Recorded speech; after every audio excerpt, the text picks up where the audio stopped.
To the world, he was the innocent scholar, a clean-cut idol built on filial piety and fairy tale romance. But behind the $100 million empire lay a logistical marvel of depravity, multiplayer sports. This wasn't just cheating. It was a systematic cycle of organized orgies and a secret sleaze phone used to hunt women in every city he visited. One single post by Grace Chow didn't just expose an affair, it incinerated a 20-year career in an instant. This is the autopsy of the time management master, a man who lived as a god by day and a predator by night. Shou Luo was not born into royalty. He was born into the noise and chaos of the Kang Band, a lowly working-class entertainment troupe run by his parents. His life began on makeshift stages at weddings, funerals, and temple fairs. He learned rhythm before he learned to read. He learned that applause was the only currency that mattered. But as he grew, something else grew with him: his weight. By adolescence, the boy who would become Asia's dance king weighed over 100 kilograms. In the brutal, unforgiving social hierarchy of a Taiwanese junior high school, he wasn't a person, he was a target. They didn't just tease him, they dehumanized him.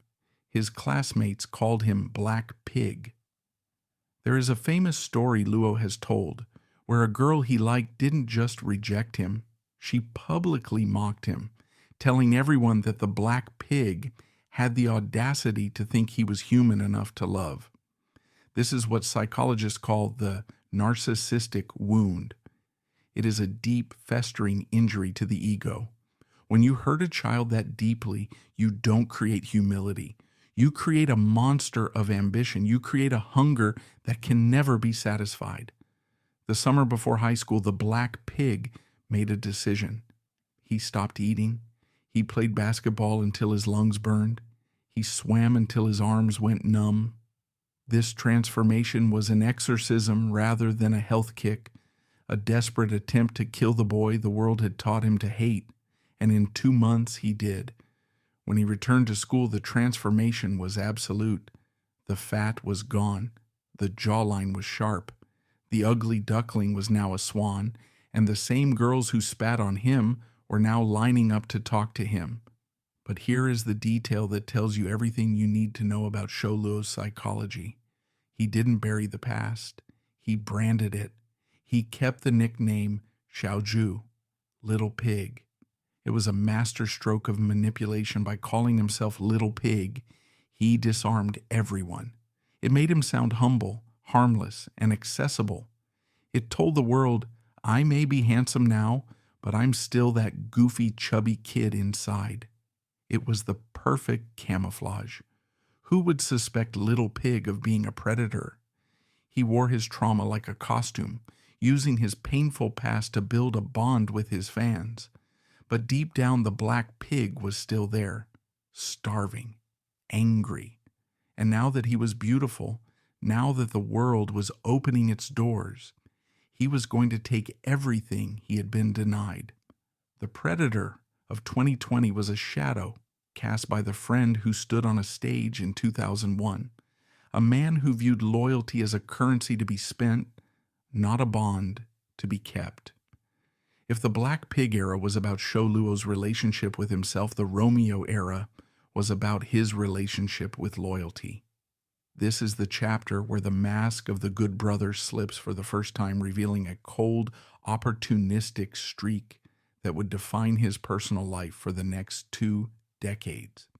It is the story of the first great betrayal. In the late 1990s, the Taiwanese entertainment industry was a chaotic, ruthless machine. It was an era of copycats and manufactured idols, and Shou Luo was right in the middle of it. Before he was a solo superstar, he was a survivor of a disbanded group called the Four Heavenly Kings, a literal imitation act designed to mimic the famous Hong Kong icons. When that group fell apart, only 2 members managed to cling to the wreckage of their careers, Shou Luo and his best friend, Udi. They were more than just colleagues, they were brothers in arms. They formed a new duo called Romeo. The name itself was ironic, hinting at romance and charm, but the reality of their dynamic was built on a deep brotherly bond. They lived the struggle together. They shared cramped dorm rooms, shared instant noodles, and shared the terrifying uncertainty of a life in show business. In the eyes of the public, they were inseparable. Sho Luo was the funny, charismatic face of the group, and Odie was the talented, grounded backbone. They were a package deal. When you hired one, you got the other. It was a friendship forged in the trenches of early stardom, the kind of bond that is supposed to be unbreakable. But in Taiwan, every male celebrity faces a ticking clock that can end a career in an instant. Mandatory military service. For a young pop star, conscription is a terrifying prospect. It means vanishing from the public eye for 2 years. In an industry that moves at the speed of light, 2 years is an eternity. Fans grow up, new idols emerge, and the world moves on. When you return, you are often starting from zero. In 2001, that clock ran out for Udi. The draft notice arrived, and the reality set in. He had to leave Romeo, leave the stage, and leave his life behind to serve in the army. But the hardest thing for Udi to leave wasn't his career. It was his girlfriend. At the time, Udi was dating Makio, a Japanese-Taiwanese celebrity who was arguably more famous than both of them. She was young, beautiful, and a massive media personality. For Udi, she was the love of his life. Before he shaved his head and put on the uniform, Udi did what any trusting man would do. He turned to the person he trusted most in the world. He turned to his brother, Sho Luo. In a moment that has now become legendary in the dark history of Taiwanese pop culture, Udi explicitly asked Sho Luo to take care of Makio while he was away. It was a request born of total vulnerability. He wasn't asking Sho to date her. He was asking him to look out for her, to protect her from other suitors, to be a guardian while he was unable to be there. He was entrusting his heart to his best friend. Sho Luo looked him in the eye and agreed. He promised to take care of her. And in a twisted, cynical way, he kept that promise. The moment Udi marched into the barracks, the dynamic shifted. The wolf was now guarding the sheep. Reports from that era suggest it didn't happen overnight. It was a slow, creeping encroachment. At first, it was likely innocent enough, Sho Luo fulfilling his promise, checking in on Makio, keeping her company. But Sho Luo has always possessed a dangerous weapon, an aggressive, overwhelming charm. He knew how to make women laugh, how to be the center of attention, and how to fill the void left by loneliness. While Udi was enduring the hardships of basic training, cut off from the outside world, Sho Luo was making his move. He didn't respect the boundary of the brotherhood. He didn't respect the sanctity of his friend's relationship. He saw something he wanted, a high-status woman, a trophy, and he took it. By the time the tabloids caught wind of it, the transition was complete. The guardian had become the boyfriend. Sho Luo wasn't just hanging out with Makio, he was dating her. Imagine the psychological devastation for Udi. He is isolated in a military camp, stripping away his identity, only to receive news that his best friend, the man he trusted to protect his relationship, has stolen it. It is a betrayal of Shakespearean proportions. It breaks the fundamental code of male friendship. It wasn't just about sex or romance. It was about dominance. It was Sho Luo unconsciously asserting that he was the alpha. He was the one who stayed behind, the one who kept his fame, and the one who got the girl. When the story broke, the public reaction was mixed. And this is where Sho Luo learned the most dangerous lesson of his life. In a just world, his reputation would have been destroyed. He would have been branded a backstabber, a traitor to his friend. But that's not what happened. Shou Luo spun the narrative. He played the role of the helpless romantic. He implied that love is a force of nature that cannot be controlled, that he and Makio simply fell for each other and couldn't help it. He used his charm, his humor, and his rising star power to distract from the moral ugliness of his actions. Makio, for her part, later revealed in interviews that she broke up with Udi because he cried too much and was too emotional, while Shou was strong and funny. But the timeline remained murky, and the overlap was undeniable.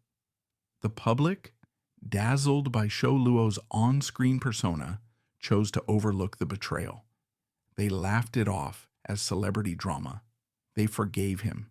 For Udi, the aftermath was brutal. He reportedly considered suicide during his service, crushed by the double loss of his career momentum and his love life. When he returned to the entertainment industry, the dynamic had permanently shifted. Shou Luo was now a superstar, climbing toward the title of Dance King. Udi was the sidekick who had been left behind. They appeared on shows together in later years, and while they maintained a veneer of professional friendliness, the tension was always there, simmering beneath the surface. Shou would often make jokes about the incident, turning his betrayal into a punchline, while Udi laughed along nervously, the pain still visible in his eyes. This episode was the crucible that forged Shou Luo's future behavior. It taught him that he was untouchable. It taught him that if you are successful enough, morality is flexible. He learned that he could take what he wanted, even from those closest to him, and talk his way out of the consequences. He realized that the audience didn't care about his character. They only cared about his performance. The Makio incident was not a youthful indiscretion. It was a statement of intent. It established a pattern of prioritizing his own desires over human connection. It proved that he viewed people not as individuals to be respected, but as objects to be acquired. Udi was an obstacle. Makio was a prize. He removed the obstacle and claimed the prize. This was the seed of the narcissism that would grow wild over the next 20 years. If he could betray his best friend and brother without blinking, what would stop him from betraying a girlfriend? If he could lie to Udi's face, what would stop him from lying to millions of fans? The Romeo era ended not with a tragedy, but with a conquest. Shou Luo emerged from the wreckage of his friend's heart, stronger, more famous, and more emboldened than ever. He had tasted the forbidden fruit, and he found that he liked the taste. The good boy image was just a costume. Underneath, the predator was beginning to flex his muscles. The time management master was not born in 2020. He was born right here, in the ruins of a broken promise to a soldier. If the betrayal of Udi proved that Shou Luo was willing to sacrifice friendship for desire, the next phase of his life proved he was willing to sacrifice the truth for power. By the mid-2000s, Luo was famous, but he was stuck. He was a B-list star trapped in a chaotic industry. The boy band era was over, and his solo career was hitting a glass ceiling. He was known as a funny variety host, but he wasn't respected as a king. He looked around at the true titans of Asian cinema, Andy Lau, Tony Leung, Shu Qi, and he realized they had something he didn't, an aura of destiny. In the superstitious world of Hong Kong and Taiwanese entertainment, when talent isn't enough, you turn to the supernatural. You turn to the White Dragon King. Deep in the humid countryside of Thailand, about an hour and a half from Bangkok, stood a temple that served as the spiritual nerve center for the Asian entertainment elite. The White Dragon King was not just a guru. He was a king maker. The biggest stars in history flew to his temple, knelt on the concrete floor, and begged for his blessing. It was rumored that he could see the trajectory of a star's fate and alter it with a single sentence. In 2007, desperate to break through his career plateau, Shou Luo made the pilgrimage. The story of this meeting has become folklore in the Chinese entertainment world, repeated in dozens of talk shows and interviews. The legend goes that Luo knelt before the sage, dressed in all white, his head bowed low. The white dragon king looked at him, peered into his soul, and offered him a Faustian bargain. "You have the potential to be the next Andy Lau," the mystic reportedly said. "You can conquer Asia, but there is a condition. You must cut off your lust." The prophecy was specific and brutal. Abstain from sex and relationships for 10 years. 10 years of celibacy in exchange for a lifetime of glory. For a man in his late 20s, a man already known for his flirtatious nature and his betrayal of Udi, this should have been an impossible demand. But Shou Luo saw something else in this prophecy. He didn't see a restriction, he saw a marketing strategy. He returned to Taiwan and announced the vow to the world. He told the press, with a straight face and pious eyes, that he was accepting the challenge. He was going to be a monk for his art. This was the birth of the holy lie. For the next decade, the vow of celibacy became Shou Luo's ultimate shield. It was a weapon of mass deception. When paparazzi caught him entering hotels late at night, he could shrug it off. "I am under a vow." When rumors surfaced about him flirting with co-stars, his defenders would scream, "Impossible, the Dragon King forbade it." It allowed him to construct a public persona that was almost messianic. He wasn't just a singer, he was a disciplined ascetic, sacrificing his primal needs to give his fans the best performance possible. The media ate it up. They loved the narrative of the reformed bad boy turned saint. They stopped asking hard questions about his nightlife because they believed the answer was nothing. But the reality, as we now know, was a grotesque inversion of the truth. At the very moment he was preaching celibacy to reporters, he was building the infrastructure of a sexual predator. The 10 years of celibacy coincided almost exactly with the timeline of his secret harem. While the public thought he was meditating on his career, he was actually refining the time management skills that would later make him infamous. He traded the reality of celibacy for the convenience of a holy mask, using the vow as a high-security curtain to screen his operations in the shadows. He used the workaholic excuse, bolstered by the Dragon King's command, to keep his girlfriends, including Grace Chow, in the dark. He could tell a woman, "I can't be seen with you in public, not because I'm ashamed of you, but because I need to protect my career prophecy." It was a form of spiritual gaslighting. He used a holy mandate to enforce silence on his partners. The irony is staggering. The White Dragon King told him to cut off lust to gain fame. Shou Luo decided he could have both. He took the fame, kept the lust, and used the prophecy as the curtain to hide the act. He became the dance king of Asia, not through sacrifice, but through deception. He proved that in the modern world, you don't actually have to be good. You just have to be good at pretending. By 2015, the 10-year vow was technically nearing its end, but the habit of secrecy was ingrained. He had successfully lived a double life for a decade. He had convinced millions that he was a harmless, sexless little pig, all while treating women as disposable commodities in a secret nocturnal game. The innocent scholar Liang Shanbo was dead. The time management master was now fully operational, ticking away in the darkness, waiting for the alarm to ring. A predator's greatest survival tool is not darkness, but the blinding brightness of a perfect reputation. While the world focused on the scandals, the true danger lay in the architecture of his daylight existence. The most successful con artists in history do not rely on shadows. They rely on the blinding brightness of a perfect reputation. For Shou Luo, the ultimate weapon was not secrecy, but a carefully constructed costume that rendered him above suspicion.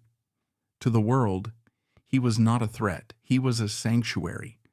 This is the story of the innocent scholar and the filial son, the two pillars of a public persona that acted as a psychological shield, deflecting every rumor and blinding every critic. In the year 2000, Shou Luo was at a crossroads. He was known, but he was not yet defined. The Romeo betrayal was a stain on his character, a crack in the foundation. He needed a role that would not just entertain the public, but cleanse him. He found it in the television drama The Butterfly Lovers. For Western audiences, this might seem like just another period soap opera, but in the Chinese-speaking world, this story is the cultural equivalent of Romeo and Juliet. It is a sacred text of romantic tragedy. Luo was cast as Liang Shenbo, the male lead, an archetype of absolute purity. Liang Shenbo is a character defined by a specific kind of masculinity that is rare in the modern world. He is not aggressive, he is gentle. He is not sexual, he is scholarly. He is a man who values loyalty over lust, a man who is so innocent he doesn't even realize his best friend is a woman in disguise until it is too late. He dies not in battle, but of a broken heart. When Shou Luo donned those ancient robes, he performed a kind of alchemy. He projected an image of fragility and unwavering devotion that resonated deeply with female audiences across Asia. When they looked at him, they didn't see a pop star. They saw a martyr for love. This role acted as a mesmerizing sedative. It planted a subconscious idea in the minds of millions. Shou Luo is safe. Shou Luo is the kind of man who would die for you, not the kind of man who would use you. But a television role is only a temporary fix. To build a career that lasts decades, you need a trait that transcends fiction. Shou Luo found this in the concept of filial piety. In Western celebrity culture, a 40-year-old man who is obsessively close to his mother might be viewed with skepticism, perhaps labeled a mama's boy, or mocked for a failure to launch. But in Taiwan and mainland China, filial piety is the ultimate currency of moral character. It is the bedrock of Confucian ethics. If you love your mother, you are by definition a good person. Shou Luo didn't just love his mother, he turned their relationship into a brand. He brought her to concerts, pulling her on stage to serenade her while thousands of fans wept at the display of devotion. He talked about her in every interview, framing his entire career not as a quest for fame, but as a quest to give her a better life. He posted photos of them traveling together, eating together, and laughing together. He kissed her on the cheek in front of cameras. It was a masterclass in reputation management. By tethering his public identity to his mother, he created a powerful character witness who was always present. The logic was simple and effective. A man who treats the first woman in his life with such reverence must surely treat all women with respect. This shield of filial piety made him untouchable. It acted as a Teflon coating against scandal. Whenever a rumor surfaced, a whisper about a late-night party, a grainy photo with an unknown woman, the public would instinctively recoil from the accusation. Not Shou Luo, they would say. He is a good son. He is a family man. It created a cognitive dissonance that the truth could not penetrate. We simply do not want to believe that the man hugging his elderly mother on national television is the same man organizing orgies in hotel rooms. The two images are incompatible, and the human mind will always choose the comforting lie over the disturbing truth. Furthermore, Luo weaponized humor to disarm his audience. He leaned heavily into the little pig nickname, evolving it from a reminder of childhood trauma into a tool of approachability.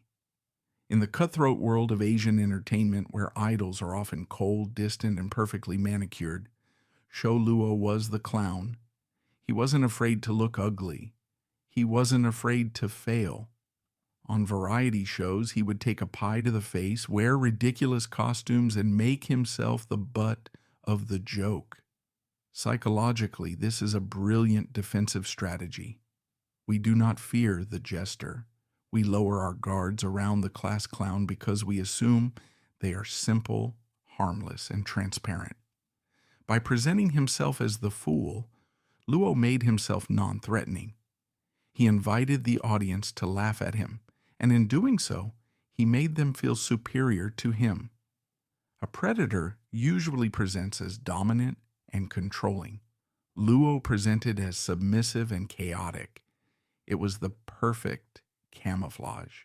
He was the Trojan horse of the Taiwanese pop industry, a vessel of silly, harmless fun that was secretly smuggling a completely different reality into the hearts of his fans. This persona extended to how he interacted with his fan base, whom he affectionately referred to as his wives. In the idol industry, this is a common trope, but Luo played it with a specific intensity.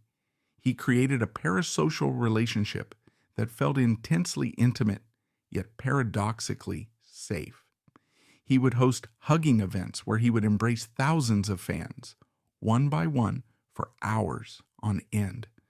He would look them in the eye, remember their names, and make them feel seen. To the fans, this was generosity. To a cynic, it was a numbers game. But to the narrative we are constructing, it was another layer of the mask. It reinforced the idea that his love was abundant and democratic, distributed equally among the masses, rather than concentrated in dark, private corners. The tragedy of this innocent scholar mask is how effective it was against the woman who knew him best, Grace Chow. For 9 years, she lived in the shadow of this public saint. The pressure to conform to his public image must have been suffocating. How do you accuse the perfect son of being a monster? How do you tell the world that Liang Shanbo is actually a narcissist? The weight of his public goodness crushed her private reality. He used his reputation not just to fool the fans, but to gaslight his partner. He could plausibly say, "Look at who I am. Look at what the world thinks of me. You are crazy to suspect me." By the mid-2000s, the mask was fused to his face. He wasn't just playing a role anymore, he was inhabiting a fortress of virtue. He had successfully rewritten his history. The betrayal of Udi was forgotten, buried under a mountain of variety show awards and tearful tributes to his mother. He had achieved the ultimate goal of any high-functioning deceiver. He had made the truth sound like a conspiracy theory. If you told a random person on the streets of Taipei in 2018 that Shou Luo was a sexual predator, they would have laughed in your face. They would have pointed to the TV screen where he was currently helping an old lady cross the street on Go Fighting and told you that you were insane. And that is exactly where he wanted us, blinded by the light of his own creation, while he checked his second phone in the dark. Charm and a nice smile can open doors in the entertainment industry, but they cannot keep you in the room for 20 years. To become a god, to transcend the fleeting nature of celebrity and become an institution, you need power. And Shou Luo found his power not in his voice, which was average, nor in his acting, which was competent, but on the dance floor. This chapter is about the mechanics of stardom. It is about the sweat, the adrenaline, and the terrifying machine-like stamina that would eventually become his undoing. We must give the devil his due. The man worked harder than perhaps anyone else in his generation. In the mid-2000s, Shou Luo faced a crisis of identity. He was famous, yes, but he was not respected. In the rigid hierarchy of Asian entertainment, he was categorized as a variety star, a jester, a talk show host, a man paid to be silly. He was the guy who took pies to the face, not the guy who sold out stadiums. The serious musicians looked down on him. The serious actors tolerated him. He was the little pig, and pigs are not supposed to fly. But Luo possessed a chip on his shoulder the size of Taiwan. He was determined to prove that a comedian could be a sex symbol, that the clown could be the king. He didn't have the natural fluid grace of a born dancer. He didn't have the effortless cool of K-pop stars who were trained from childhood. Shou Luo built his skill set through brute force and repetition. He treated dance not as an art form, but as an athletic conquest. Reports from his choreographers during this era describe a man who was possessed. He would rehearse for 8, 10, 12 hours a day, repeating a single movement hundreds of times until his muscles fired automatically. He trained until his knees buckled, until his feet bled, and then he taped them up and trained some more. It was a regime of punishment, a way of beating his own body into submission until it became the perfect instrument of his ambition. By 2010, the transformation was complete. He released the album Rashomon, and the little pig was gone. In his place was the Dance King of Asia. This title wasn't just a marketing slogan, it was a declaration of war against his critics. His performances became spectacles of high-octane energy. If you watch the footage from his world tours during this period, you are witnessing a marvel of cardiovascular endurance. He would sing, dance, joke, and run across massive stages for 3 hours straight, night after night, city after city. He introduced his signature move, the electric hips, a pelvic thrusting motion so rapid and aggressive that it became his trademark. It was sexual, it was intense, and it was a display of raw physical power. This is where the clockwork element of his personality begins to click into focus. To maintain this level of output requires a specific kind of physiology. Most performers, after a stadium concert, are physically shattered. The adrenaline crash that follows a performance is debilitating. They retreat to their hotel rooms, collapse, and sleep for 12 hours to recover. But Shou Luo was different. He was a physiological anomaly. His battery didn't drain. It seemed to recharge on its own. The industry marveled at this. They called him a workaholic. They called him Iron Man. Journalists would ask him how he managed to host daily shows, record albums, and tour simultaneously. He would smile that charming smile and say, "I just don't like to waste time." We applauded him for it. We looked at his red-rimmed eyes and saw dedication. We looked at his manic energy and saw passion. We didn't realize that we were looking at a pathology. The Dance King persona was built on the idea of excess, more lights, more noise, more movement, and this need for excess bled into his psychology. A man who lives his life at 100 miles per hour on stage cannot simply park the car when the curtains close. The silence of a hotel room is deafening to an adrenaline junkie. He needed to keep the engine running. He needed the rush to continue. This is the crucial link to the scandal that would emerge a decade later. The multiplayer sports that Grace Chow described, the organized late-night group encounters, were not an aberration. They were an extension of his performance art. They were the after-party that never sees ended. He applied the same obsessive logistical efficiency to his sex life that he applied to his choreography. He didn't just want a woman, he wanted a rotation. He didn't just want an affair, he wanted a production. Consider the sheer physical toll of his double life. He would film a variety show like Go Fighting from 6 a.m. to midnight, a physically demanding show involving running, chasing, and mental games. Then instead of sleeping, he would coordinate the arrival of female guests to his room. He would engage in these activities until the early hours of the morning, grab 2 or 3 hours of sleep, and then be back on set, bright-eyed and bushy-tailed, ready to be the dance king again. For years, fans used his schedule as a defense. How could he be cheating? They argued on forums. Look at his itinerary. He is working 20 hours a day. He doesn't have the time.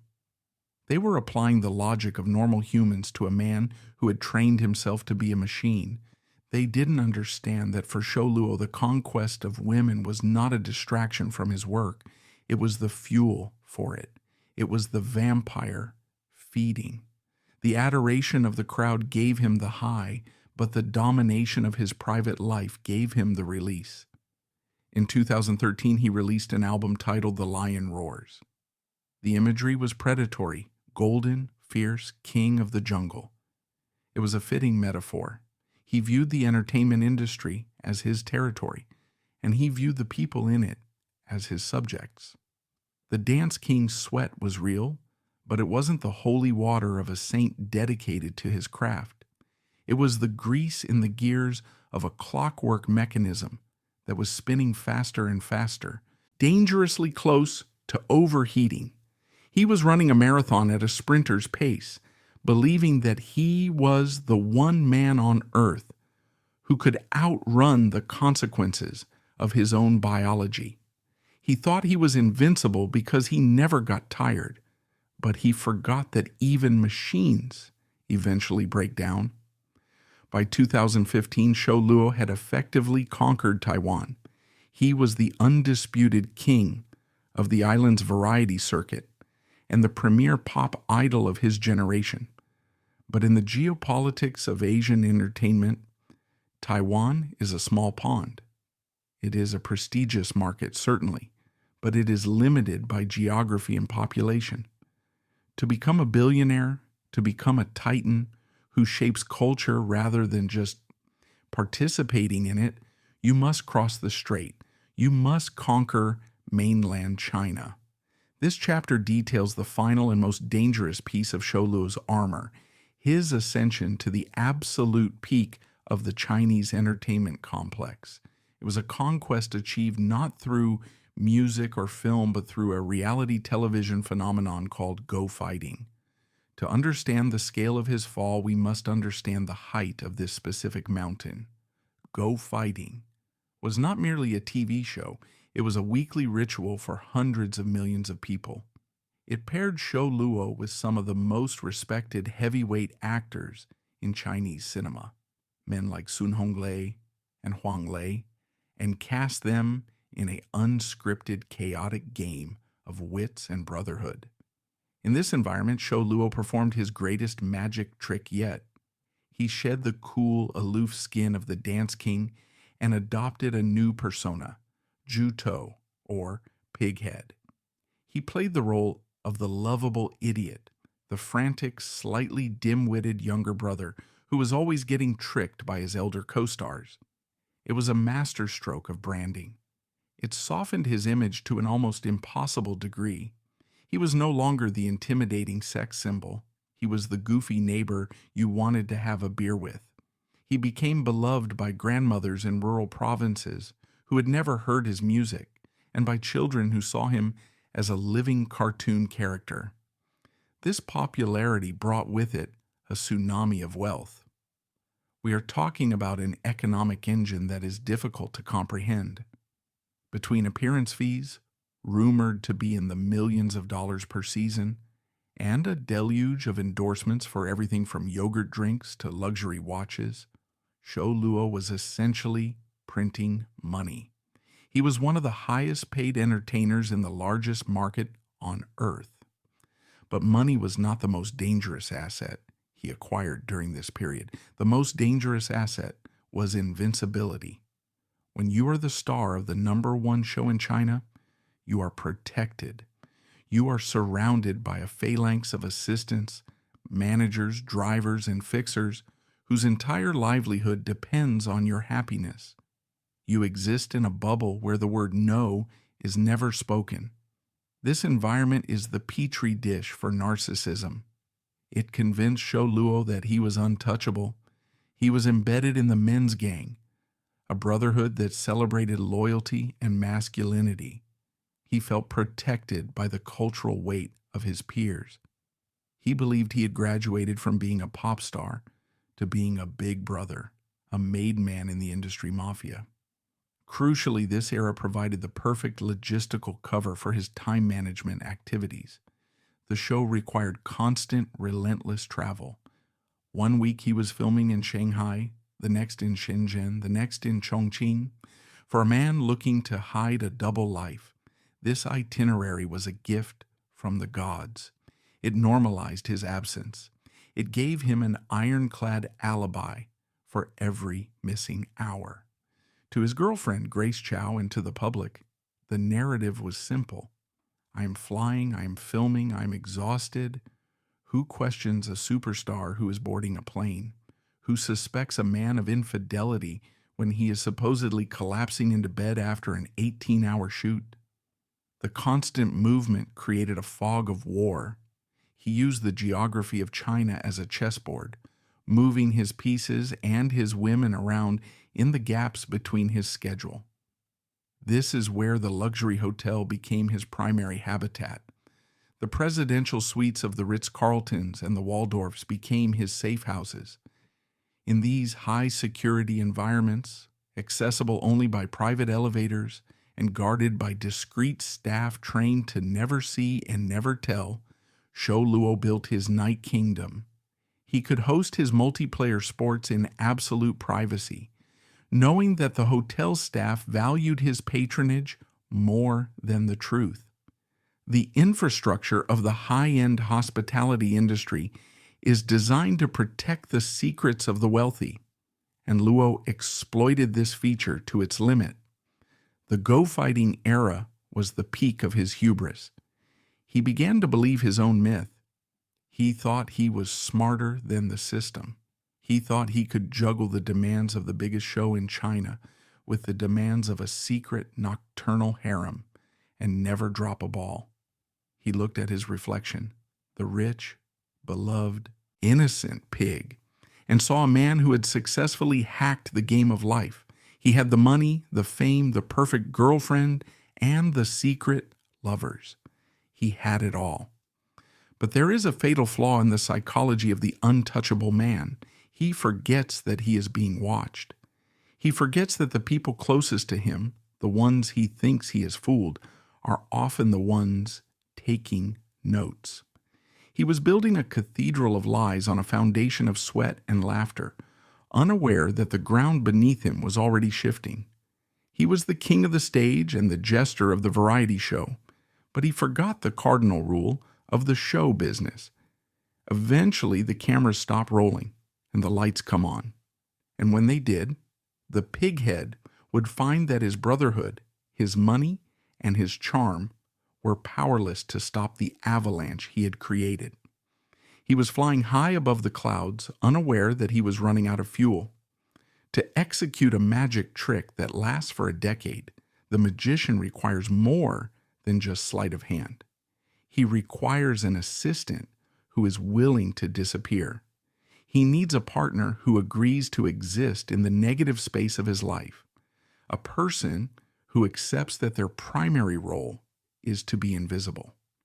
For Shou Luo, that person was Grace Chow.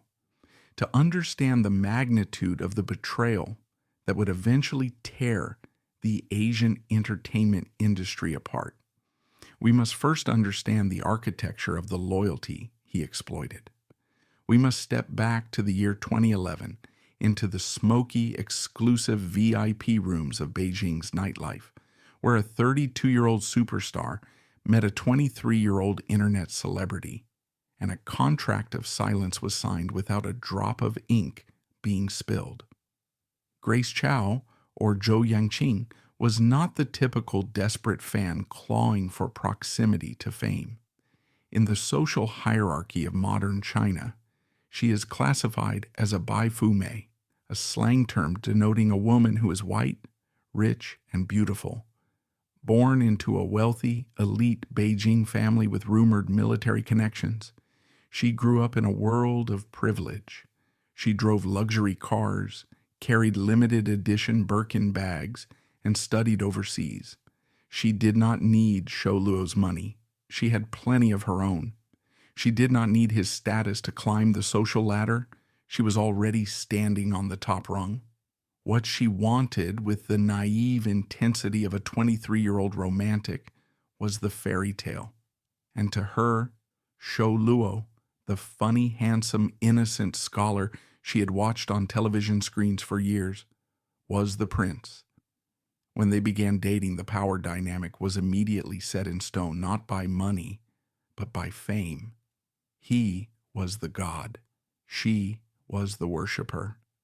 In the rigid, almost feudal ecosystem of Asian celebrity culture, dating an idol comes with a strict, unwritten set of rules.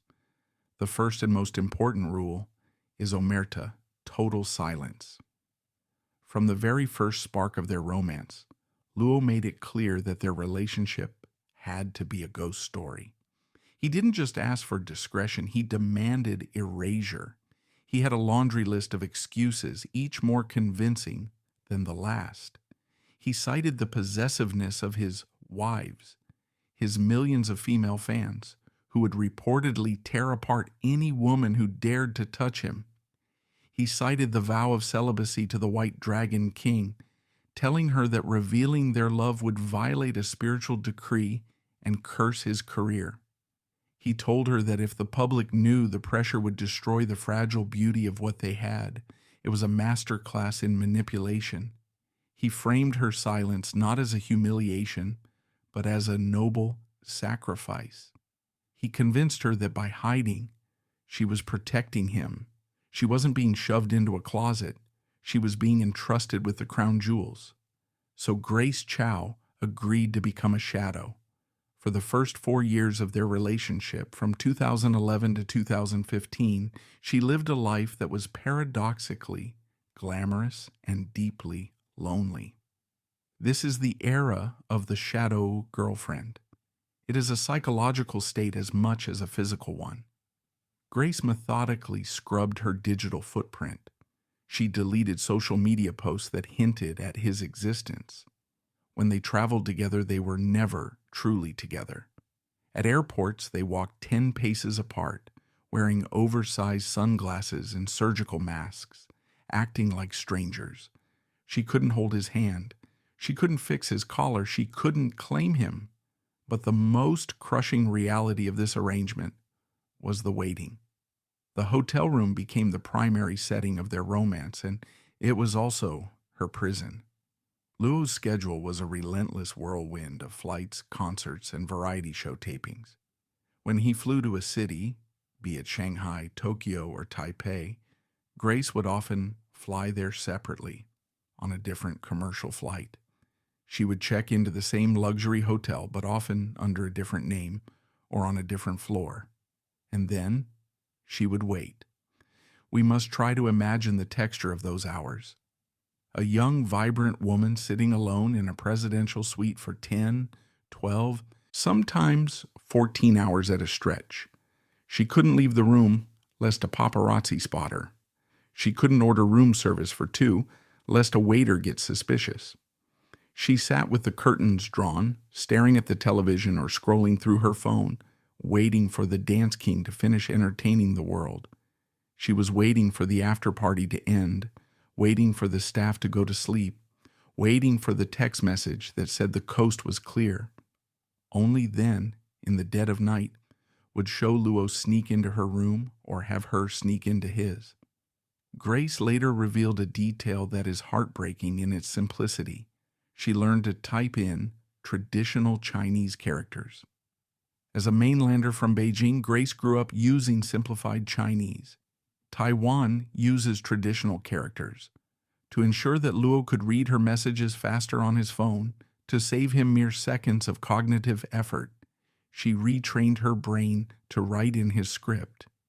She molded herself into the perfect accessory, frictionless, low maintenance, and culturally assimilated to his needs. She was bending over backward to fit into the sliver of space he allowed her to occupy.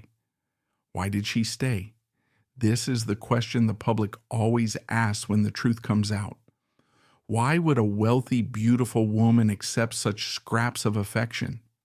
The answer lies in the psychological weapon known as intermittent reinforcement. Shou Luo was a narcissist, but he was a charming one. He wasn't cold 100% of the time. When the door was locked and the curtains were closed, when it was just the two of them, he was intensely affectionate. He made her laugh. He played the role of the devoted boyfriend perfectly within the confines of those four walls. Crucially, he deployed the mother card to lock her in. Shou Luo knew that his relationship with his mother was his most redeeming public quality, and he used it to validate Grace. He introduced her to his mother early on. He invited her to family dinners. He let her cook for them. By integrating Grace into his family unit, he bypassed the need for public validation. He sent a powerful message. The world doesn't need to know, because the people who matter know. My mother loves you. You are the daughter-in-law. This was the ultimate hook. In Asian culture, approval from the mother is often more significant than a marriage license. By giving her this access, he made her feel special, the chosen one who saw the real Shou Luo, while the rest of the world only saw the performer. He gaslit her into believing that their secret was a bond that made them stronger than normal couples. Us against the world is a romantic concept, but in reality it was you against your own dignity.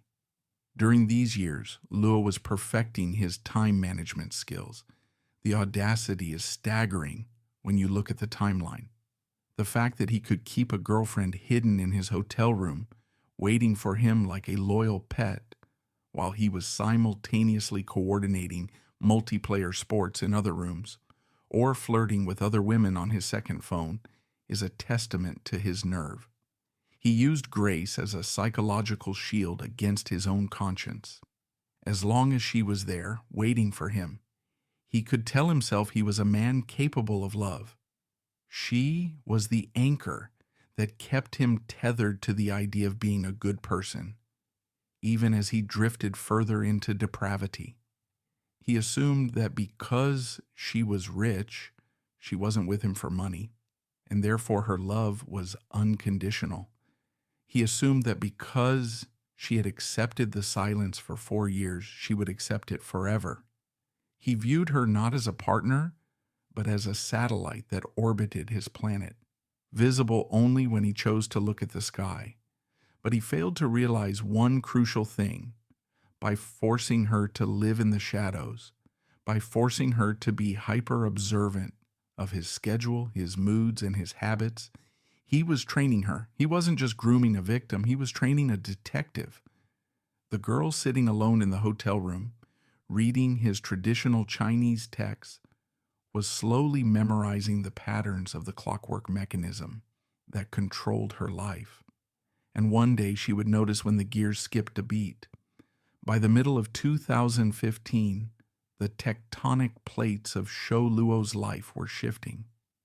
The strategy of total secrecy, which had served him so well for the first half of his career, was beginning to show cracks.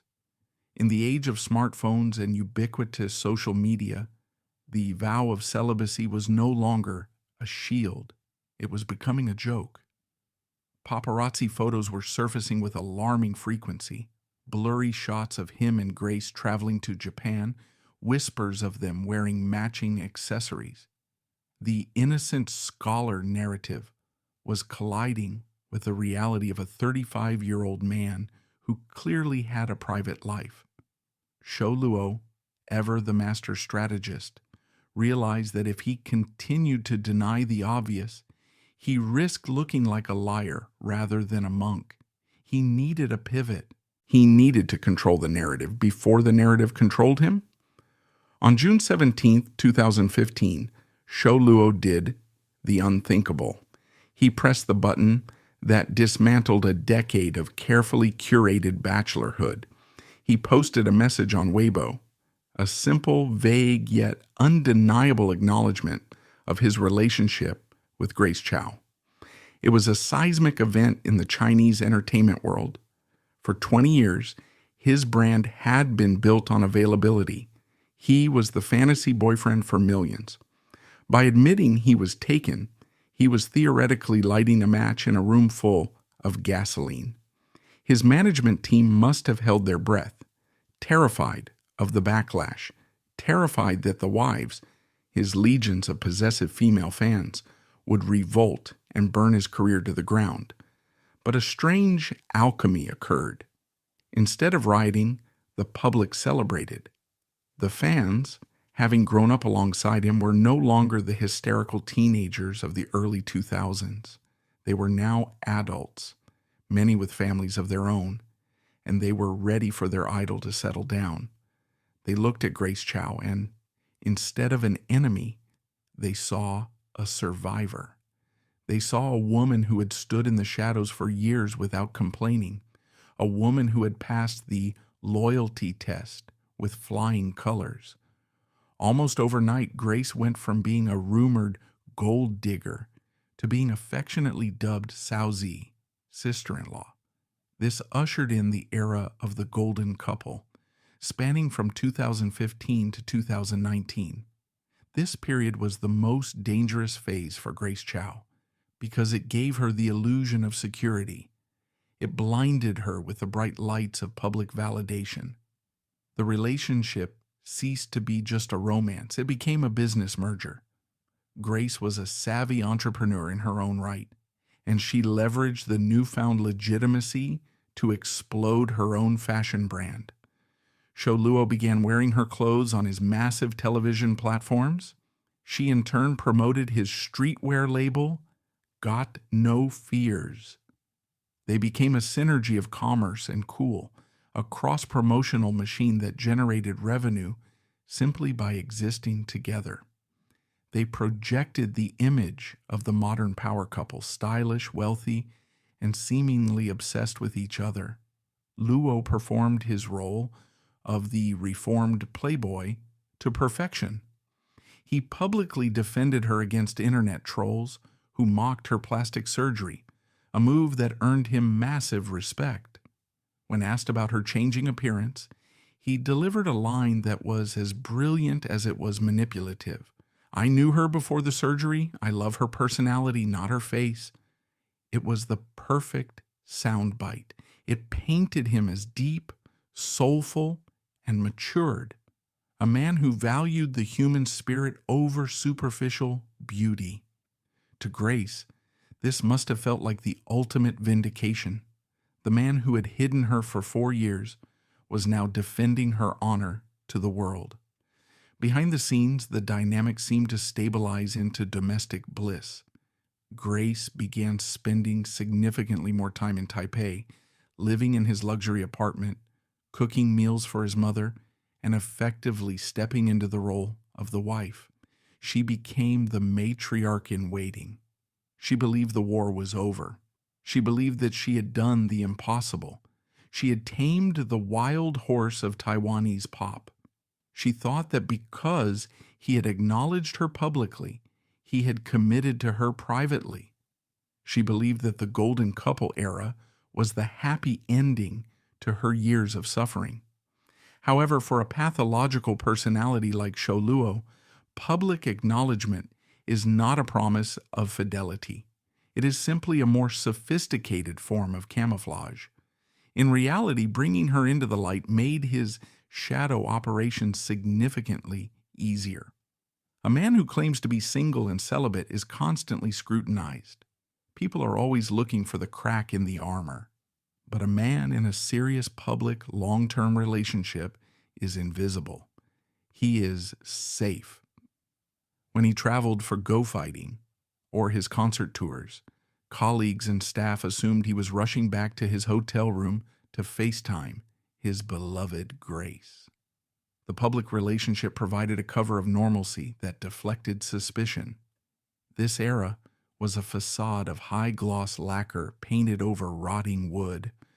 While Grace was busy building her business and planning their future wedding, Luo was expanding his harem with a newfound confidence. He was confident that he had successfully compartmentalized his life. He had Grace for the daylight, for the family dinners, the brand launches, the Instagram aesthetic, and the social approval. And he had the others for the darkness. He became arrogant in his time management. He began to leave sloppy trails, assuming that Grace, having accepted the silence for so long and now basking in the glow of public status, would never dare to look too closely. He mistook her patience for blindness. He assumed that her love was unconditional to the point of foolishness. He viewed their relationship as a completed transaction. He had given her the title of girlfriend, and in exchange, he had purchased total freedom. He didn't understand that the girl who had learned to read traditional Chinese just to please him was also smart enough to read the silence between his texts. He didn't realize that by giving her access to his phone passcode, a gesture of false trust, he was handing her the key to his destruction.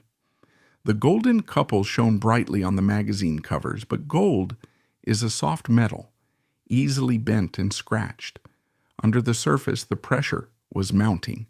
The discrepancy between the good boyfriend, who defended her plastic surgery, and the night king who treated women as disposable sports partners, was becoming unsustainable.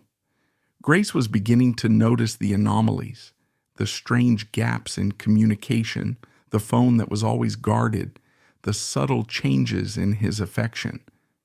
She was living in a beautiful house built on a sinkhole, and the ground was beginning to groan. The golden era was not a peak. It was a precipice, and Shou Luo was dancing on the edge, convinced that gravity did not apply to him. To the outside observer, the golden era of Shou Luo and Grace Chow looked impenetrable. It was a fortress of love, commerce, and mutual success. But in the world of high-stakes celebrity, there is no such thing as a perfect crime. There are only delayed sentences. By 2018 and 2019, the mirror was not shattered, but it was beginning to splinter. This chapter is about the invisible friction of living a lie. It is about the paranoia, the close calls, and the terrifying hubris of a man who believes he has conquered the laws of probability. We must understand the ecosystem in which Shou Luo operated. The entertainment media in Taiwan and Hong Kong, the infamous paparazzi culture, is among the most aggressive in the world. They are not just photographers, they are hunters. They use long lens cameras, tracking devices, and networks of informants in hotels and restaurants. For 20 years, Shou Luo had played a cat-and-mouse game with these hunters, and for 20 years he had won. He won through a combination of speed, charm, and intimidation. During the late 2000s, whispers began to circulate in the dark corners of the industry. These were not headlines, but rumors shared over cigarettes by makeup artists, production assistants, and backup dancers. There were stories of girls being ushered into freight elevators at 3 a.m. There were stories of young influencers bragging in private WeChat groups about hanging out with Brother Pig. But rumors are like smoke. Without the fire of photographic evidence, they can be waved away. Shou Luo relied heavily on his cleanup crew. In the entertainment industry, a superstar does not just have a manager. He has a crisis management apparatus. When a small scandal threatened to erupt, perhaps a photo that was too intimate or a leak from a loose-lipped partygoer, the machine would spring into action. In the Chinese market, this often involves a tactic known as suppressing the heat. It involves calling in favors with editors, buying out incriminating photos before they go to print, or flooding the internet with positive search engine optimization stories to bury the negative news. Luo was a master of the counter-narrative. Whenever legitimate criticism of his private life arose, he would weaponize his victimhood. He would claim he was being targeted by malicious gossip. He would invoke the cyberbullying defense. Because he was so beloved and because his image was so wholesome, the public was preconditioned to defend him. If a young model claimed she had been with Shou Luo, the fans would descend upon her like locusts, accusing her of clout chasing, lying, and trying to ruin a good man. This created a terrifying environment of silence. Victims knew that if they spoke up without irrefutable proof, they would be crushed by the weight of his popularity. But the real cracks were forming inside the relationship itself.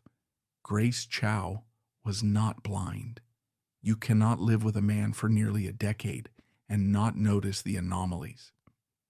The time management required to maintain his double life was becoming sloppy. There were moments of unexplained absence.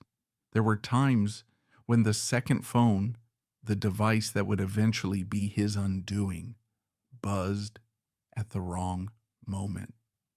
Psychologically, Shou Luo began to suffer from the Icarus complex.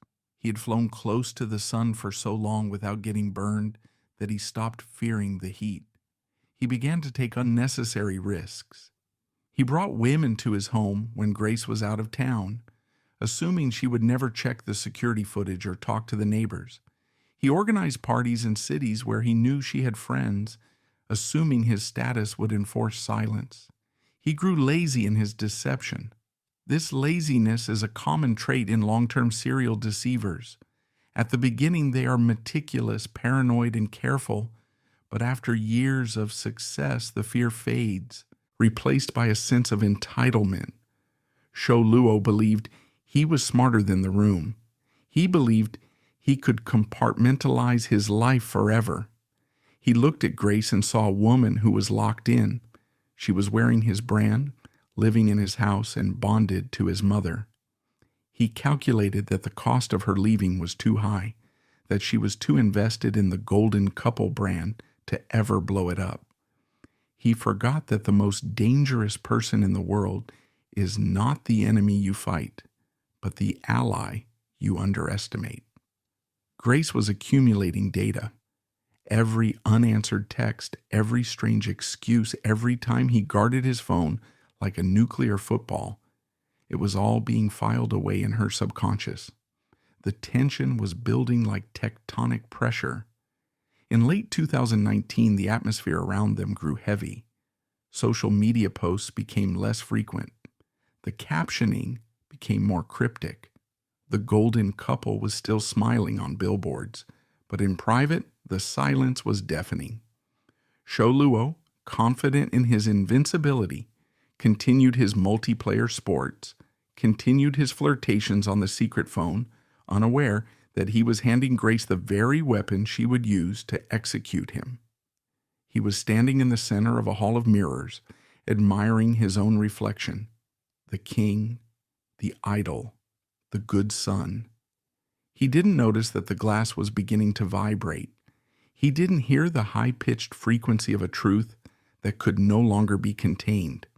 The cracks were there, spreading like a spider web across his perfect face, waiting for one single tap to shatter the entire illusion. And that tap was coming, not from a paparazzi's lens, but from the tips of Grace Chow's fingers. We have now arrived at the turning point of the story, the moment where the abstract suspicion hardens into cold digital evidence. Every modern scandal has a smoking gun, but in the 21st century, that gun is rarely a physical weapon. It is a rectangle of glass and silicon. It is the smartphone. For 9 years, Shou Luo's double life was protected by a complex system of lies, travel schedules, and non-disclosure agreements. But the linchpin of this entire operation, the key that unlocked the Night Kingdom, was a specific piece of hardware, the second phone. This chapter is an autopsy of that device. It is an investigation into how a single technological object became the repository for a man's darkest impulses, and how its discovery shattered a decade of deception in a matter of minutes. To understand the significance of the second phone, we must first understand the psychological contract Shou Luo established with Grace Chow. Early in their relationship, Luo established a ground rule that he presented as a moral principle. Privacy is the foundation of trust. He told Grace repeatedly and firmly that true lovers do not check each other's phones. He framed this not as secrecy, but as respect. If you check my phone, he argued, it means you don't trust me, and if you don't trust me, we have nothing. This is a master class in manipulative gaslighting. By framing surveillance as a moral failing on her part, he successfully weaponized her own conscience against her. For 9 years, Grace Chow respected this rule. She viewed her refusal to look at his phone as a badge of honor, a proof of her maturity and her faith in him. She sat next to him on sofas, in cars, and in airplanes, watching him tap away on his screen, and she forced herself to look away. She suppressed her intuition to preserve his ego. She didn't realize that this rule of privacy was actually a high-security lock on a Pandora's box. But in early 2020, something shifted. Perhaps it was a glint of light on a screen at the wrong angle. Perhaps it was a vibration at 3 a.m. that he silenced too quickly. Or perhaps, after 9 years, the sheer exhaustion of believing the lie finally outweighed the fear of finding the truth. Grace Chow broke the rule. She looked. And what she found was not just a text message or a suspicious call log. She found an entire parallel universe. The second phone was not a burner phone in the traditional sense. It wasn't a cheap, disposable plastic brick used by drug dealers in movies. It was a fully functioning, high-end smartphone dedicated exclusively to the management of his libido. It was a digital catacomb where Shou Luo stored the parts of himself that couldn't survive in the daylight. When Grace unlocked that device, she didn't just see cheating, she saw a system. She saw the time management infrastructure laid bare. The phone contained a specialized ecosystem of apps, WeChat, Tantan, and other communication tools, all populated with a dizzying roster of women. This wasn't a case of a man having a slip-up with one mistress. This was a man running a corporation of infidelity. The sheer logistics revealed by the device are terrifying to contemplate. Imagine the mental load required to maintain it. Shou Luo had to keep this device charged, but never plugged in where Grace might see it. He had to keep it silent, but check it frequently enough to maintain the relationships inside. He had to remember which lies he had told to which women on which platform. The second phone was a physical manifestation of his compartmentalization. When he held his primary phone, he was the filial son and the loving boyfriend. When he picked up the second phone, he became the night king. The device itself was the trigger for the personality switch. The contents of the phone, as described in Grace's eventual expose, were a catalog of depravity. It contained flirting records that spanned years. It contained evidence of his predatory behavior toward female staff members under his own employment, makeup artists, assistants, and young talents signed to his agency. This is a crucial detail. It elevates the scandal from romantic betrayal to workplace abuse. He was using this device to groom women whose livelihoods depended on his favor. The phone was a tool of power. Furthermore, the second phone revealed the mechanism of the multiplayer sports. It was the command center for organizing the orgies. It contained the group chats, the scheduling conflicts, the room numbers, and the rosters of women invited to his hotel suites in different cities. It showed that these were not spontaneous events. They were planned with the precision of a military operation. He treated these women not as humans, but as inventory to be managed. The phone was the ledger where he kept track of his stock. We must also consider the arrogance of the device. Shou Luo kept this phone for years. He didn't delete the history. He didn't wipe the chats. Why? Because narcissists like to keep trophies. The messages, the photos, the sheer volume of conquests, these were souvenirs of his prowess. He felt a sense of pride in his ability to juggle it all. He believed he was too smart to get caught. He kept the evidence of his own guilt in his pocket, carrying it around like a radioactive talisman, convinced that the radiation would never touch him. For Grace Chow, the discovery of the second phone was a trauma that transcends simple heartbreak. It was a complete dismantling of her reality.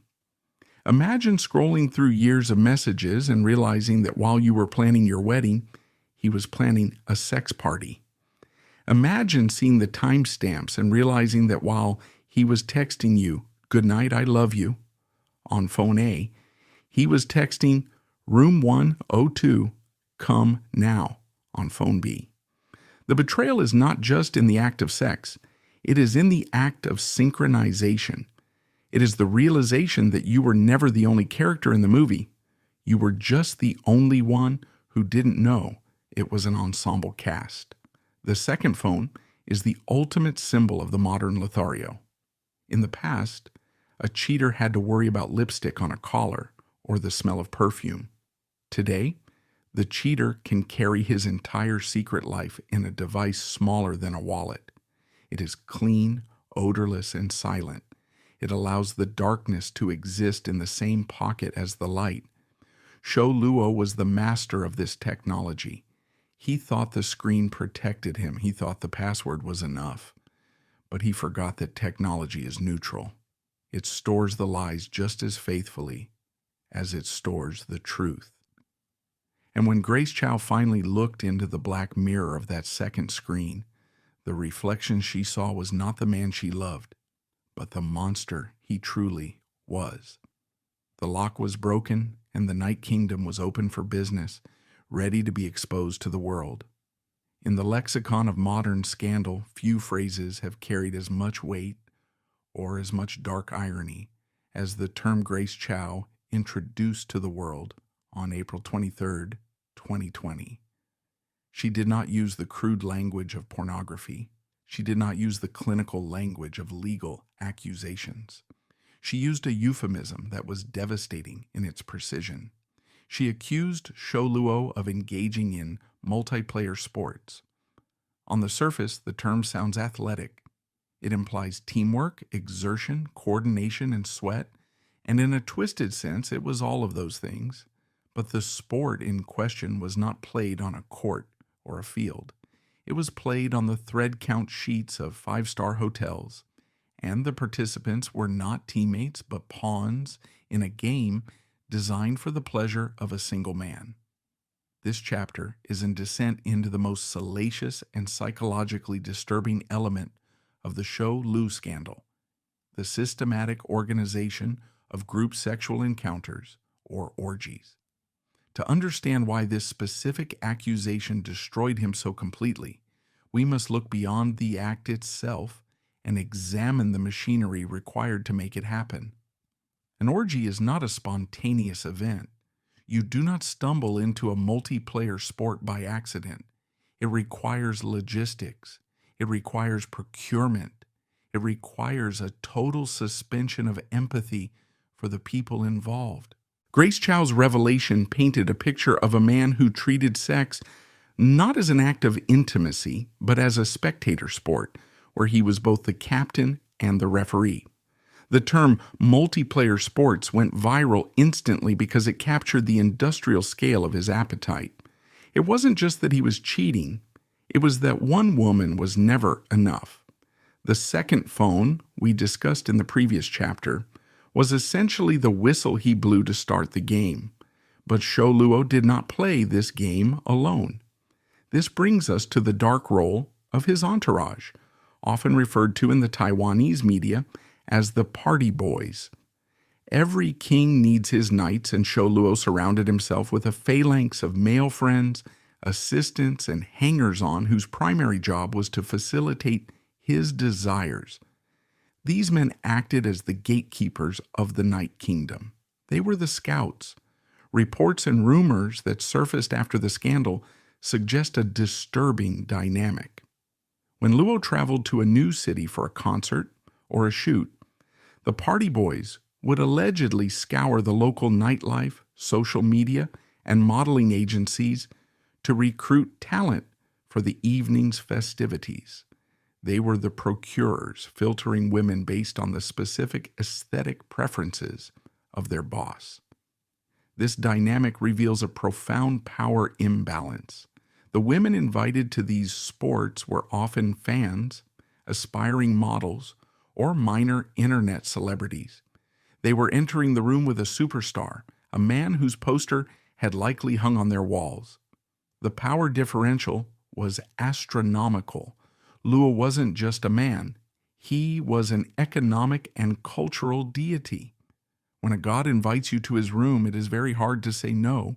Luo and his entourage treated these women less like guests and more like resources. They were inventory. In the messages uncovered on the second phone, women were reportedly discussed with the casual detachment of men ordering takeout. They were categorized, rated, and summoned. Once the sport was over, they were dismissed. This is the lack of respect Grace Chow specifically cited in her letter. It wasn't just the infidelity, it was the dehumanization. Luo viewed women as disposable batteries, used to power his ego, to be discarded once their energy was drained. Psychologically, why does a man like Shou Lu need multiplayer sports? Why isn't a beautiful, loyal, wealthy girlfriend enough? Why isn't a string of one-on-one affairs enough? The answer lies in the pathology of the narcissist emperor. For a man who stands on stage in front of 20,000 screaming fans, normal life is boring. Normal intimacy is insufficient. He craves a level of stimulation that matches the adrenaline of the concert. An orgy is the sexual equivalent of a stadium show. It places him at the absolute center of attention. It is a scenario where multiple people are focused entirely on his pleasure. It reinforces his status as the alpha, the king, the sun around which all other bodies orbit. In the Night Kingdom, Shou Luo recreated the dynamics of his public life. On stage, he had backup dancers who moved when he moved. In the hotel room, he had sexual partners who performed on command. It was all about control. It was about bending reality to his will.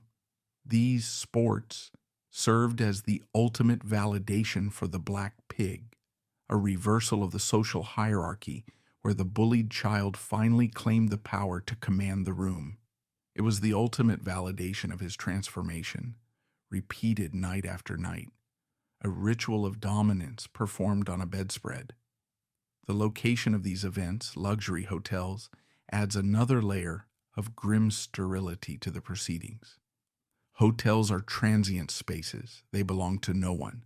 They are cleaned by strangers every morning. They are the perfect venues for a man who wants to leave no trace. Luo utilized the architecture of the hotel to sanitize his depravity. The high-security elevators, the VIP entrances, the non-disclosure agreements signed by staff, it was a hermetically sealed environment. Within these walls, the good boy persona evaporated. The man who wouldn't say a swear word on TV became the ringleader of debauchery. He could indulge in his darkest fantasies without fear of judgment because everyone in the room was compromised. His male friends were complicit. The women were intimidated or starstruck. It was a closed loop of validation. Grace Chow's use of the term multiplayer sports was a stroke of genius because it stripped the act of any romance or passion. It made it sound mechanical.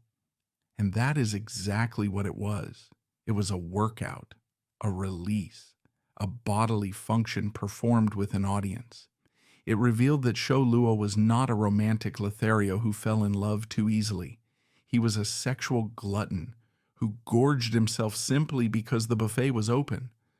The fallout from this specific accusation was nuclear. In Asian culture, which values modesty and collective morality, the idea of group sex is considered particularly deviant. It crossed the line from scandal to filth. It shattered the illusion of the innocent scholar so completely that it could never be repaired. You can apologize for cheating. You can say you made a mistake, but you cannot apologize for organizing a systematic years-long sex ring. That is not a mistake. That is a lifestyle. When the public heard multiplayer sports, they didn't just see a cheater. They saw a predator. They saw a man who looked at women and saw only friction and flesh. They realized that while they were watching him play games on Go Fighting, he was playing a much darker game in private, a game where he was the only winner and everyone else was just a piece of equipment to be used until it broke. The time management master was revealed to be a game master of the cruelest kind, running a server where the only rule was his own pleasure. In the architecture of a king's court, there are the passing strangers who visit for a night, and then there are the courtiers who live within the castle walls. We have spoken of the multiplayer sports and the anonymous women recruited by the party boys. But the darkest corner of Shou Luo's night kingdom was not in a hotel room. It was in his own office. It was here, under the fluorescent lights of his management company, Creation Entertainment, that he committed his most insidious abuse of power. He turned his workplace into a harem. Grace Chow's accusation contained a specific venomous detail that sent shockwaves through the industry. She didn't just accuse him of sleeping with strangers. She accused him of having long-term, improper sexual relationships with the female staff under his direct employ. She pointed a finger at his makeup artist, and most devastatingly, she pointed a finger at his most famous protege, Linda Qian, known to the world as Butterfly Sister. To understand the tragedy of Linda Qian, we must look at the power dynamic. She was not an equal. When she met Shou Luo, she was a children's TV host, a fruit sister, known for dancing in colorful costumes for toddlers. She was innocent, bubbly, and desperate to transition into the adult entertainment world. Shou Luo became her savior. He signed her as the only female artist to his agency. He rebranded her. He gave her a new name, a new style, and a platform. He took her from obscurity and placed her next to him on 100% Entertainment, the most popular variety show in Taiwan. He was her boss. He was her mentor. He was her landlord. He was her co-host. He held the keys to her entire existence. In any modern corporate environment, a sexual relationship between a CEO and a direct subordinate is a firing offense. It is recognized as predatory because the subordinate cannot truly consent. If she says no to the sex, does she lose the contract? If she rejects the emperor, does she lose her career? In the case of Butterfly Sister, the lines were blurred to the point of erasure. For years, they played up a will-they-won't-they dynamic on TV. He would tease her, she would giggle. The audience shipped them as a cute, bickering couple. We didn't realize we were watching a masterclass in grooming. Grace Chow revealed that this wasn't a romance, it was a servitude. Butterfly Sister was the convenient option. She was the woman kept on the shelf, available whenever the golden couple facade needed a break or whenever Grace was out of town. The cruelty lies in the proximity. Grace Chow knew Linda. They had met. They had likely smiled at each other backstage. Shou Luo allowed his girlfriend and his mistress to occupy the same physical space, playing them off against each other in a sick game of triangulation. The psychological toll on Linda Qian must have been immense. She was trapped in a situationship with her boss for nearly a decade. She likely believed that if she was patient enough, obedient enough, and fun enough, she might eventually be the one he chose. She accepted the scraps of his affection, the expensive bags, the birthday parties, believing they were tokens of love. In reality, they were severance packages paid in installments. He was buying her silence with luxury goods. Grace Chow's execution of Butterfly Sister was ruthless and precise. In the days following the initial post, when a netizen suggested Grace should get tested for STDs, Grace publicly replied, "I checked immediately after the breakup. I am clean."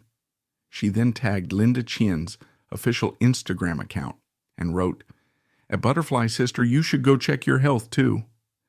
It was a digital beheading. With that one sentence, Grace stripped away Linda's innocence. She confirmed the affair without writing a manifesto. She painted Linda not just as the other woman, but as a potential carrier of disease, a contaminated vessel of Shou Luo's promiscuity. It was savage, but it exposed the truth. Linda was collateral damage in Shou Luo's game. The aftermath confirmed everything. 2 days later, Linda Chen posted a black square on Instagram with a brief apology to Grace Chow. "I want to sincerely apologize to Miss Grace Chow and everyone who loves me." It was an unconditional surrender. By apologizing, she admitted the affair. She admitted that the innocent, bubbly butterfly was a lie. This revelation recontextualized Shou Luo's entire business model. He wasn't running a talent agency. He was running a feudal estate. He viewed the women on his payroll, including his makeup artist, the person intimately touching his face every day, as perks of the job. This is the hallmark of the emperor complex. He believed that by paying their salaries, he owned their bodies. He erased the boundary between professional duty and sexual service. The tragedy of the harem is that while Shou Luo eventually found a path to a soft comeback, Linda Chen was obliterated. The patriarchal society of Asian entertainment is far harsher on the mistress than the master. She vanished from the public eye.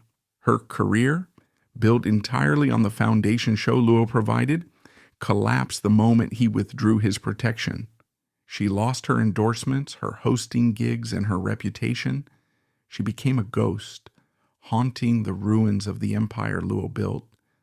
Shou Luo's Night Kingdom was not just a series of hotel rooms. It was a mindset.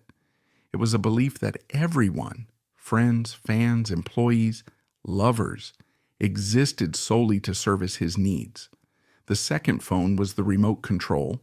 The multiplayer sports were the games, and the harem was the staff.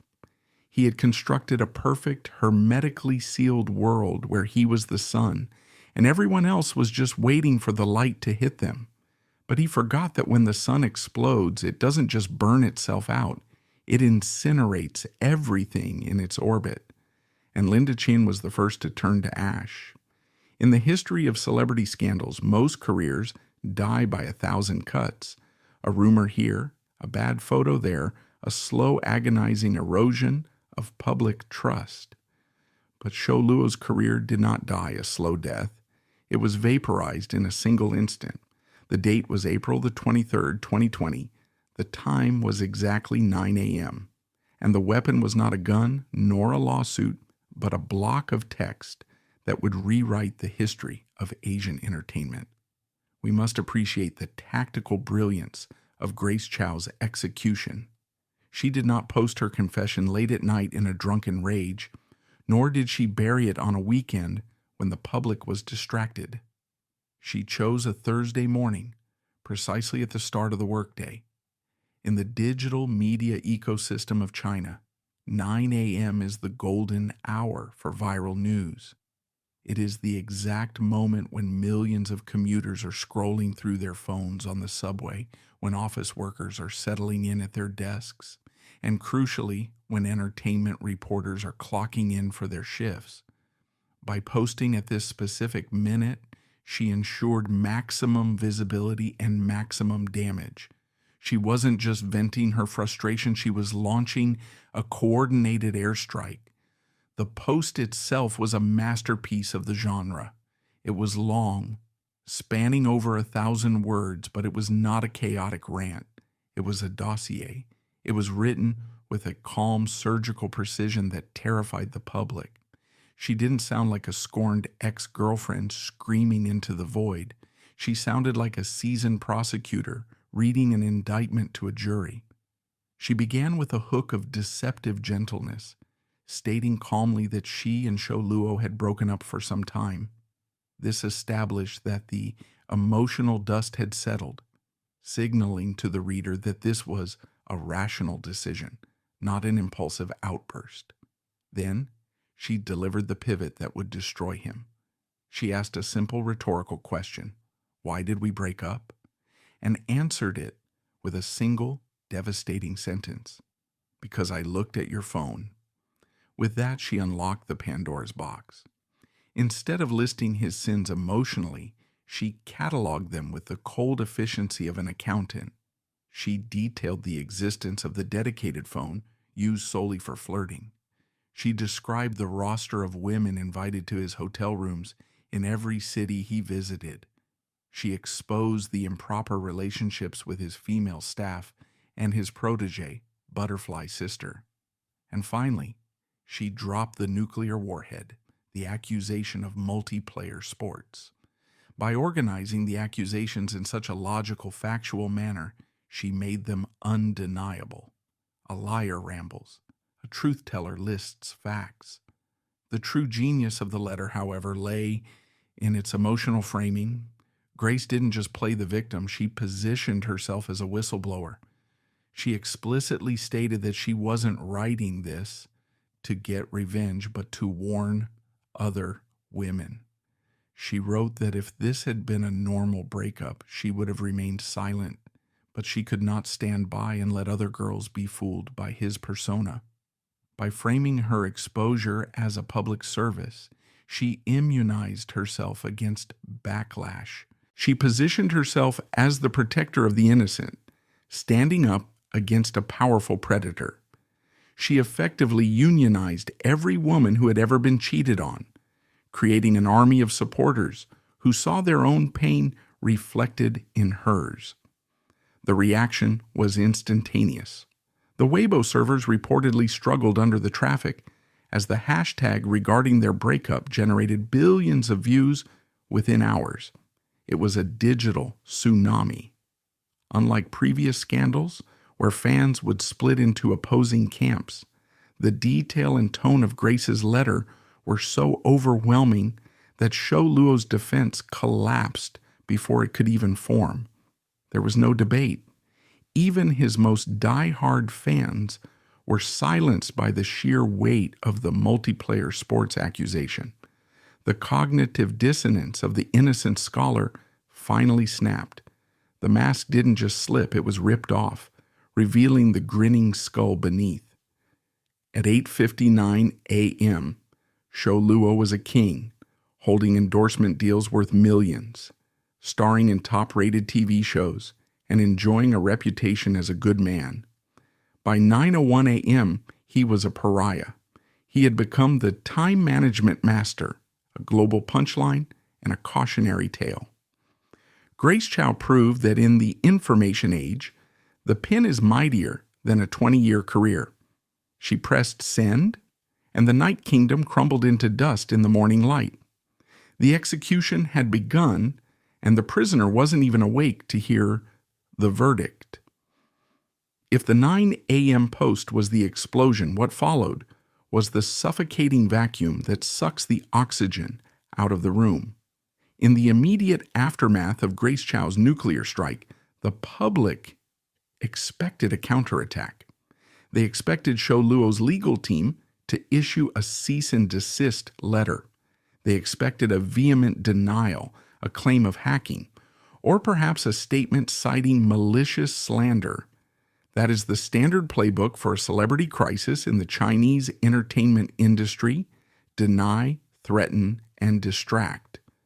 But as the minutes ticked into hours on that Thursday morning, the world received something far more damning than a denial. It received silence. To understand the texture of this panic, we must transport ourselves into the war room of Shou Luo's management agency. Imagine the scene. Phones are ringing incessantly, not with offers for gigs, but with frantic calls from sponsors demanding explanations. The inbox is flooding with termination notices. The notifications on every screen are scrolling so fast they are unreadable. And in the center of this chaos sits the time management master, a man who had successfully juggled a double life for a decade, suddenly realizing that he had dropped every single ball at once. The silence from Shou Luo's camp was not a strategic choice, it was a symptom of paralysis. He was silent because he was checkmated. Grace Chow had executed a tactical masterstroke by holding back her evidence. In her letter, she detailed the second phone and the multiplayer sports. But she did not post the photos, she did not post the chat logs. She did not name the specific women involved in the orgies, other than the oblique reference to Butterfly Sister. This was the sword of Damocles hanging over his head. If Luo dared to deny the accusations, if he dared to call her a liar, Grace could simply release the receipts. She could upload the gigabytes of data she had harvested from his phone. She could destroy not just his career, but his legal standing and his personal freedom. By keeping the evidence in reserve, she forced him into a corner where his only option was unconditional surrender. He knew what was on that phone, and the terror of that knowledge sealed his lips. While Luo remained frozen, the internet did not. The vacuum left by his silence was instantly filled by the most dangerous force in modern culture: ridicule. Usually when a star falls, there is anger or disappointment. But for Shou Luo, there was laughter. The internet took the phrase time management master and turned it into the meme of the year. People posted photos of themselves with dark circles under their eyes, claiming they were studying Shou Luo's schedule. They made spreadsheets mocking his ability to film for 20 hours and party for 4. This mockery was more destructive than hatred. Hatred implies that the subject is still powerful, still a threat. Laughter implies that the subject is finished. By turning him into a joke, the public stripped him of his Dance King aura. He was no longer the cool, untouchable idol. He was the frantic, sweaty clown running from room to room, trying to keep his lies from collapsing. The cool factor that drove his streetwear brand and his endorsements evaporated instantly. You cannot sell luxury watches if you are the punchline of a dirty joke. By the afternoon, the commercial hemorrhage had begun. This is the brutal, cold reality of the cancel culture mechanism in China. Brands do not wait for a court verdict. They watch the trending topics. One by one, the logos disappeared. A major yogurt brand he had endorsed for years quietly removed his face from their website. A skincare company deleted their announcement of him as their ambassador, which had been posted only the day before. The producers of Go Fighting and Produce Camp 2020, shows that relied on his star power, began the expensive, painstaking process of editing him out of the footage. It was a digital erasure. He was being unpersoned in real time. Finally, at shortly past noon, the silence broke. But it was not the roar of a lion. It was the whimper of a defeated man. Shou Luo posted a short, vague response on Weibo. He wrote, "I have done many things wrong in my life. I will not explain or defend myself." He apologized for occupying public resources, a standard robotic phrase used by celebrities in disgrace. Crucially, he did not deny the multiplayer sports. In the language of PR, a non-denial is a confession. By failing to address the most salacious and damaging accusation, he confirmed it. He essentially told the world, "Everything she said is true, and I am terrified she will say more." The panic extended beyond just Luo. Rumors began to circulate that his team was frantically contacting Grace Chow in private, begging her to stop. There were reports that he used the mother card one last time, pleading with her not to kill his career because his elderly mother couldn't handle the shame. He tried to leverage the very intimacy he had betrayed to save his own skin, but the bridge was burned. Grace Chow had already pressed the button, and the missile had already landed. The first 24 hours were a lesson in the fragility of power. Shou Luo woke up that morning as an institution, a man who believed he was too big to fail. He went to bed that night as a liability, a toxic asset that no one wanted to touch. He had spent 20 years building a monument to himself brick by brick, lie by lie, and he watched in paralyzed silence as a young woman with a smartphone kicked the cornerstone out, bringing the whole thing crashing down on top of him. The pig was finally slaughtered, not by a butcher, but by the weight of his own secrets. If the silence of the first 24 hours was a confession of guilt, what came next was a confirmation of incompetence. In the weeks following the initial explosion, Shou Luo went into hiding. The public assumed he was consulting with high-priced lawyers or crafting a sophisticated PR strategy to salvage his reputation. They expected a carefully worded statement, perhaps a donation to charity, or a televised interview filled with contrite tears. Instead, on May 20th, 2020, a date known in China as 5/20, a cyber Valentine's Day, because the numbers sound like I love you, Shou Luo released a document that baffled the world. He posted an essay on Weibo titled Boy and Girl. It was not a legal defense. It was not a formal apology. It was a sprawling, incoherent 7,000-word diary entry written in the style of a melodramatic teenager. He recounted his 9-year relationship with Grace Chow in excruciating, trivial detail. He wrote about the first time they met.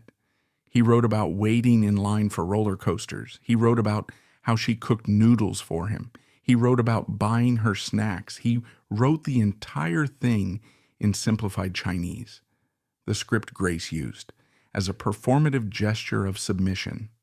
The intent was transparent. He was trying to pivot the narrative from sexual predator back to tragic lover. He wanted the audience to read this nostalgic trip down memory lane and think, look how much he loved her. He made mistakes, but their love was real. He is just a boy who lost his girl. He was trying to invoke the Liang Shanbo persona one last time, hoping that sentimentality would wash away the stain of the multiplayer sports. But the execution was a disaster of historic proportions. First, the tone was completely deaf to the gravity of the situation. He was accused of systematic infidelity and group sex, yet he was writing about holding hands at Disneyland. It felt like a serial killer trying to beat a murder charge by showing the jury his childhood drawings. It showed a profound lack of remorse for the specific acts of betrayal. He didn't address the pain he caused. He just wallowed in the memories of the good times, as if the good times somehow canceled out the orgies. Second, the format was cringe-inducing. The essay was filled with juvenile writing tropes and overly sentimental language that read like bad fan fiction. It shattered the image of the cool superstar. This wasn't the dance king. This was a desperate 40-year-old man trying to manipulate a 30-year-old woman with the emotional tools of a high schooler. The public didn't feel sorry for him. They felt embarrassed for him. The reaction was brutal. Boy and Girl became an instant meme, but for all the wrong reasons. Netizens mocked the length. Too long, didn't read, and the content. Key opinion leaders and mental health experts dissected the text, labeling it a classic example of love bombing and hoovering, manipulative tactics used by narcissists to suck their victims back in after they have been discarded. They pointed out that he only publicly acknowledged her value after she had destroyed him. It wasn't love, it was a hostage negotiation disguised as a love letter. Grace Chow's reaction was the final nail in the coffin. She didn't respond. She didn't post a tearful reply. She simply ignored it. Her silence was louder than his 7,000 words. It signaled that she had moved on, that she was immune to his charm, and that the boy no longer had any power over the girl. The boy and girl essay effectively ended any chance of a quick comeback in mainland China. If he had stayed silent, people might have eventually forgotten the details. But by publishing this bizarre manifesto, he reminded everyone of his immaturity. He proved that he didn't understand the magnitude of his own scandal. He wasn't a fallen king worthy of a redemption arc. He was a clown who refused to leave the circus.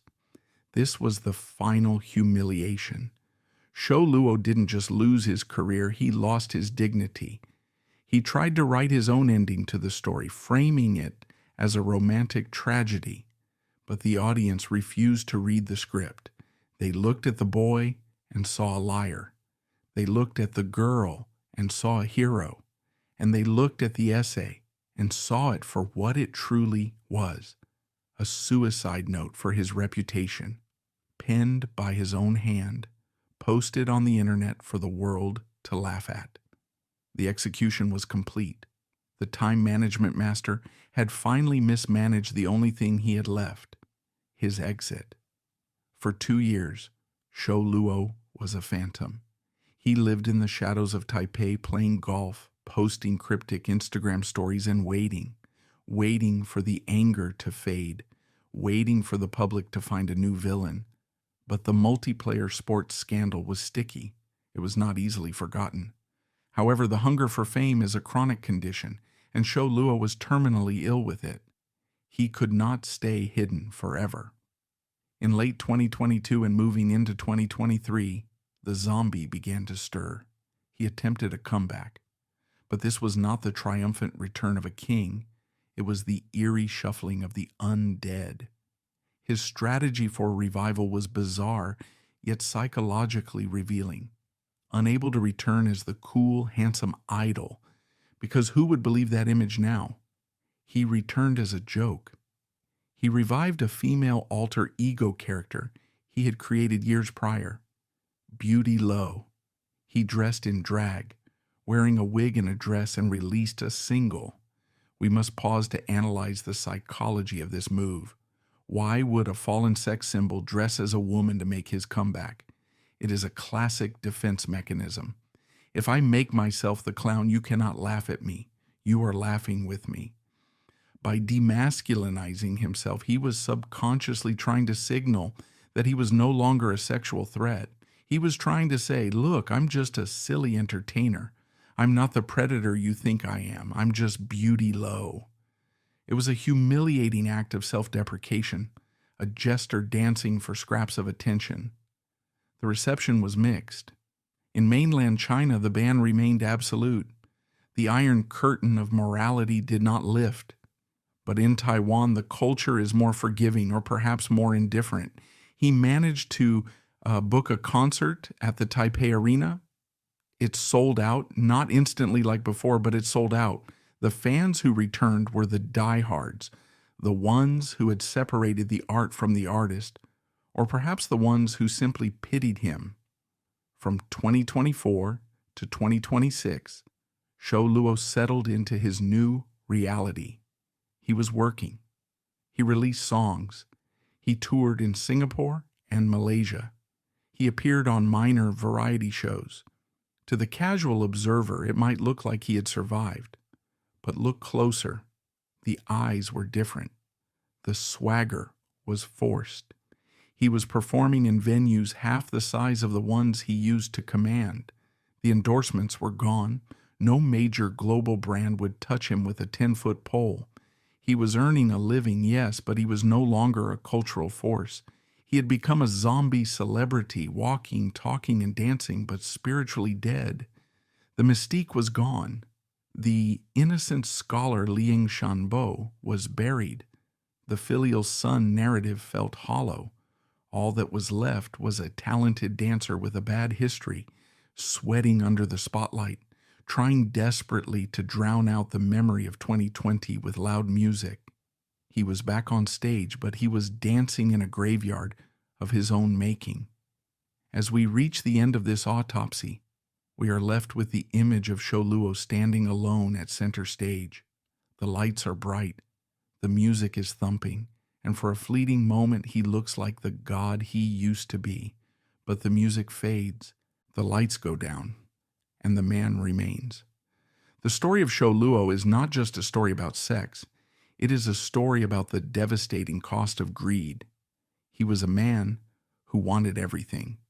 He wanted to be the good boy and the bad boy. He wanted the adoration of the public and the thrill of the secret life. He wanted the stability of a 9-year relationship and the excitement of a new woman every night. He believed that if he just organized his time well enough, if he just bought enough phones and booked enough hotel rooms, he could cheat the laws of cause and effect. He was the clockwork Lothario, a machine built to consume pleasure and manufacture applause. But he forgot that machines have no soul and clocks eventually break. Grace Chow did not destroy him. She merely held up a mirror. She forced the world and Sholuo himself to look at the gears grinding beneath the skin. She revealed that the time management master was actually a slave to his own appetites. Today, Sholuo is still dancing, smiling that practiced camera-ready smile. But the clock has finally run out. The party boys are gone, and the phrase time management follows him like a ghost. There is a tragedy here. Born in the reign of Kilung, the fat boy who wanted to be loved by everyone succeeded, only to choke on his own greed.